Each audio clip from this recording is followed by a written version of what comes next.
Hi everyone, welcome to another video. My name's Rich and today's video is on my Noble M12 GTO 3R. These are incredible cars, really great performance, sublime handling, really lightweight, and you just don't really find cars like this made any longer. You also don't find many of these in an unmodified state. Almost all of them have been modified to some extent, either for greater reliability, enhanced performance, or just aesthetics. My car has had quite a long list of performance upgrades and modifications, primarily for track use, done by the previous owner. So today's video is a really geeky deep dive into all the modifications that this car has had.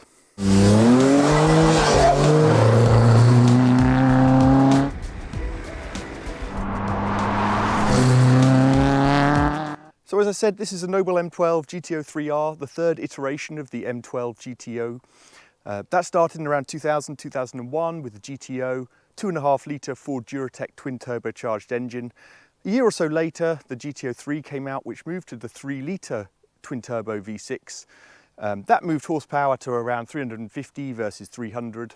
And then this third iteration, the GTO 3R, came along around about 2003.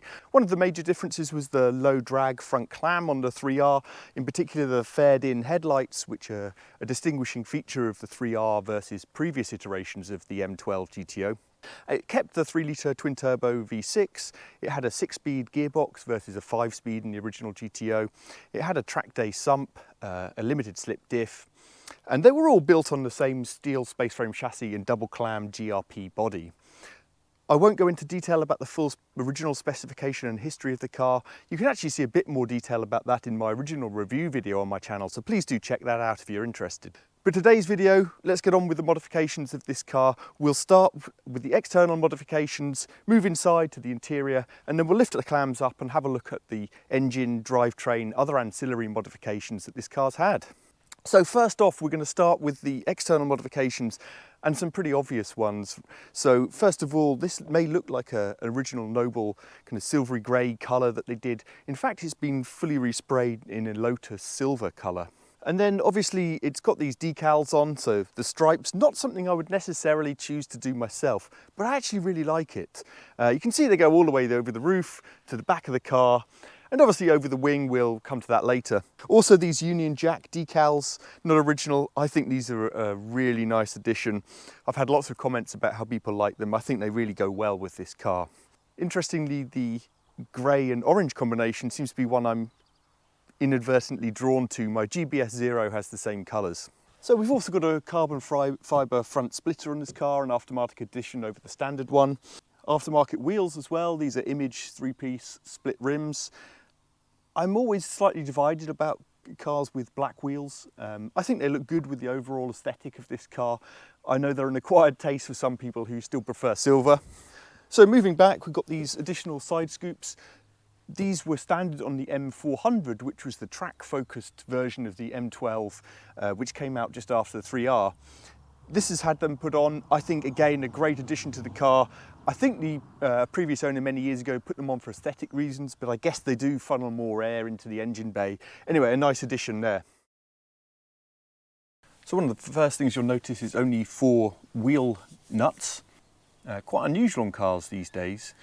So this is running slightly bigger discs, front discs, semi-floating front discs, so-called Alcon Jetstream discs, and Paget RS29 pads, which are pretty hard and track-focused pads. They do squeal a bit. I think the original M12 brake discs were actually pretty good and stopped the car pretty well.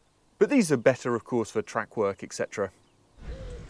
This car also has upgraded hub bolts to Porsche bolts. It's a common modification on these cars, though. And the rear also has slightly bigger grooved discs, obviously RS29 pads as well, so excellent braking. This car stops on a sixpence, so better heat dissipation with these grooved discs as well. I have had some issues with these, brake judder at the back. I've had them skimmed. I fear it'll come back and I'll end up changing them again though, so perhaps I'll go for something slightly different. So round the back there's quite a lot of modifications. We'll come to the elephant in the room soon, but starting with these rear light clusters. The M12, of course, famous for having Mondeo rear lights and mocked relentlessly for it. This car actually has called Marcos afterburner lights. I think they look a million times better. I think they look really brilliant on this car and set it off. They're no longer available, so that's a really nice modification. It's also got larger grille mesh here to help airflow, and these additional holes as well to again aid airflow. I believe some guys with M12s went to a wind tunnel and did lots of testing and came to the conclusion that it needed these additions to help aid airflow through the engine bay. They also did development on the wing, as I understand it, and you can see here that this has got higher than standard wing supports. Famously, this wing did very little in terms of downforce, even according to Lee Noble. I understand that from the wind tunnel testing, the addition of these did actually increase the downforce significantly. I'm not quite sure how much. Please do let me know in the comments if you know more. We've also got these carbon end plates to the wings, which I think look great. So we'll have a closer look at the exhaust once I lift the clams up. But just to show you this on the back, the exhaust is obviously really close to this part of the rear diffuser here. And you can see these heat shields, just handmade actually, moulded around that bit of the diffuser and screwed on just to protect it so it doesn't melt, because there really is very little, almost no gap. I actually had to make one of these myself because I lost one. It fell off without me realising soon after I got the car, so I had to remould and make one of these, just cut it out of a bit of steel and painted it, obviously screwed it on. It's one of those cars, I think, where you have to do these types of DIY type modifications. So moving inside, the first thing to say is I'm not actually sure if this kick plate here, which is carbon effect, is actually original or not. So maybe someone can help me out there. So I think the accelerator pedal has been modified to make heel and towing a little more easy. It's still not easy. I find it quite difficult in this car compared with others. I've got my GBS Zero, for example, and I may do another modification to that pedal to help it. You can see also an ECU for the gear shift light, and here's the gear shift light. Comes on, I think, warning at 7.1, red line at 7.3. That's actually really helpful. When you're at that kind of RPM in this car, you don't really have much chance to look at the rev counter, so it's very helpful to have a light flash up in front of you, particularly if you're tracking, of course. And then I think for me the biggest aesthetic difference, and one I absolutely love, is this central console, which is a carbon piece. I think it makes an absolutely massive difference to the car. You can see here the original ones, which I think looks dated and cheap, dare I say. This has also had an oil temperature and pressure gauge fitted. That's not standard, you can see. And here's the switch for the gearbox oil cooler, which you can turn on and off. So I put that on when it's cold or when I'm doing track work. And just before I lift up the clams, just showing you here, we've got two radiators. The M400, I believe, had an extra engine oil radiator, just like this one. In this car, it's been moved forward, so it obviously gets a lot more airflow rather than being stuck in the engine bay where there's not much air flowing past it. So it's had the additional radiator, but also it's been moved. And then on the right, so we look at it, the smaller one for the gearbox. So now I'll get the clams up. We'll have a look under the front clam and then finally under the rear clam.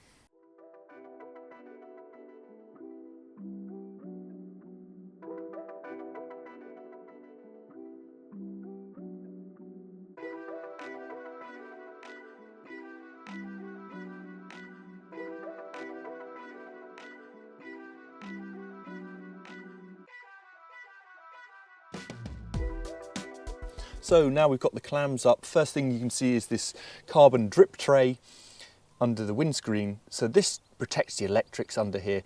There was no drip tray here at all in the original car. It seems like a bit of an oversight to me because the water can just pour down and get onto your electrics, etc. So the fans here hide the radiator behind, which you can see. This is an upgraded Pro Alloy radiator, significantly bigger, so obviously much greater cooling. One of the problems with this car is overheating in several ways. And you can see these air intake hoses. This has had what's called the tunnel cooling mod. So a couple of these pipes which flow through to the engine bay at the rear have been redirected through the tunnel. And that helps stop hot air from the engine bay flowing back into the tunnel and heating up the cabin. So this is a very common mod to make it a bit more comfortable. This does have air conditioning, still gets hot in there. Another bespoke part on this car is this part here, obviously fixed to this part of the chassis, and this is to stop lift. So people found that the airflow on the front wheels was creating some lift at higher speeds. So again, this is a kind of DIY part and modification to help prevent that lift happening. You can see the suspension here, we're on Eibach coils and Potech three-way adjustable dampers. And these have been refurbished not long ago, but they still knock a bit. The ride is really good. Got braided brake pipe lines, etc. you can see here. So now we'll move to the rear, under the rear clam. So we'll start with some perhaps most obvious ones. This intercooler is much bigger than the original one, probably twice the width. This is a Pro Alloy one. One of the major problems with this car is it suffered from heat soak, so obviously then the ECU backs off power. Yeah, this one's much bigger, so prevents that. Obviously, you can see the air intakes there in the same part as the intercooler. Some people move those up to the bulkhead. I'm not sure if that's to make colder air or just for the induction noise. And then the exhaust, so this has got stainless steel manifolds. A common problem with these was cracking of the original manifolds. It's also got a Haywood and Scott stainless steel exhaust system on it. It's been made quieter, actually, so that you can go on tracks, which is what I do with it, so that's great, but I would actually like a bit more noise. One of my criticisms of this car, it's great kind of turbo noises, but the exhaust noise isn't particularly exciting, I would say.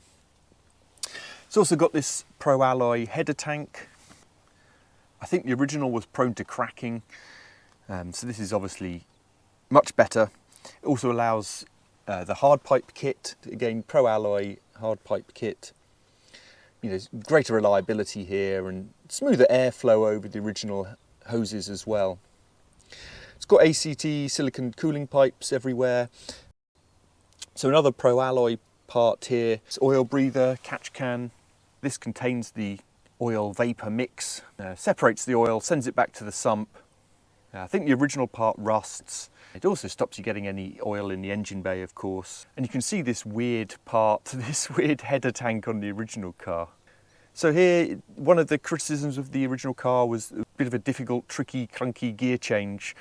The M400, this was rectified, and this part here that I'm trying to show you is the M400 gear linkage. So the change on this car is great, I've got no complaints about it. And apparently this makes a huge difference. I've not tried one without it. So you can see here the M400 gear linkage, and of course the additional parts going into the gearbox for cooling. Another upgraded part here is the power steering reservoir. This is much better for track work. It avoids excessive venting, and the baffling avoids kind of frothing of the liquid as well, so you've got a stable fluid in there. It's also got a bigger power steering oil cooler. So as I say, most of these modifications really be very track focused.